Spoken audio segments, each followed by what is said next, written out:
ৰূপালীজ কিচেনলৈ মই আপোনালোকক স্বাগতম জনাইছোঁ। আৰু আজি মই আপোনালোকৰ ওচৰলৈ আলু চপৰ ৰেচিপি লৈ আহিছোঁ। আৰু মই কেনেকৈ বনাইছোঁ মই তাকে দেখুৱাম। আৰু এয়া চাওক কিমান ধুনীয়া হৈছে।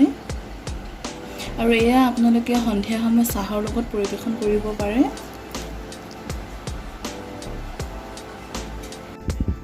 এয়া মই আলু লৈছোঁ, আলুখিনি মই বইল কৰি ল'লোঁ। আৰু এয়া 3টা পিঁয়াজ আৰু 2টা জলকীয়া মই কাটি লৈছোঁ এনেকৈ সৰু সৰুকৈ।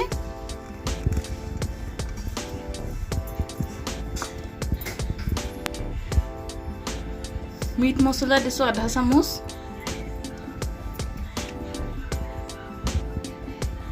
এয়া ৰেড চিলি পাউডাৰ দিছোঁ আধা চামুচ।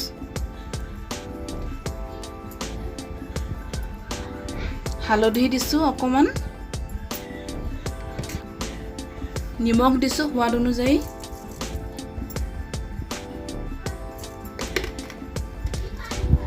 আৰু এইখিনি মই ভালকৈ মিক্স কৰি ল'ম। এইখিনি মই এনেকৈ মিক্স কৰি ল'লোঁ। আৰু হাতত অকণমান মই তেল লগাই লৈছিলোঁ। আৰু অকণমান মই লৈ লৈছোঁ এতিয়া হাতত এনেকৈ মই গোল গোল কৰি লৈছোঁ। আৰু এনেকৈ মই চেপেটা কৰি দিছোঁ। এয়া আমাৰ প্ৰথমটো ৰেডি হৈ গ'ল। এয়া এইখিনি এনেকুৱা পাতল কৰিছোঁ এয়া। আৰু এয়া এনেকৈ মই থৈ দিছোঁ প্লেটত। আৰু গোটেইখিনি মই এনেকৈ বনাই ল'ম। এয়া মই বেচন লৈছোঁ। আৰু ইয়াত মই আধা চামুচ দিছোঁ বেকিং ছ'ডা। আৰু ইয়াত মই দিছোঁ নিমখ, সোৱাদ অনুযায়ী নিমখ দিছোঁ। অকণমান মই কালাৰৰ কাৰণে ইয়াত আধা চামুচ হালধি দিছোঁ। আৰু এইখিনি চফ দিছোঁ। এইখিনি ভালকৈ মই এনেকৈ মিক্স কৰি ল'লোঁ। আৰু ইয়াত মই অলপ অলপ পানী দি এইখিনি এটা ঘোল বনাই ল'ম। এইখিনি এনেকৈ মই এটা ঘোল বনাই লৈছোঁ। এইখিনি চব ইমান পাতলকৈ বনাইছোঁ এইখিনি মই। আৰু এইখিনি যিমান ফেটিব সিমানেই আলু চপখিনি ফুলিব। গতিকে এইখিনি 5 মিনিটমান ফেটিলে ভাল হয়। এয়া এনেকুৱা এটা মই লৈ লৈছোঁ। আৰু এই বেচনৰ এইখিনিত মই দি দিছোঁ। আৰু এনেকৈ চাৰিওফালে এনেকৈ মই ইয়াত বেচন লগাই দিছোঁ।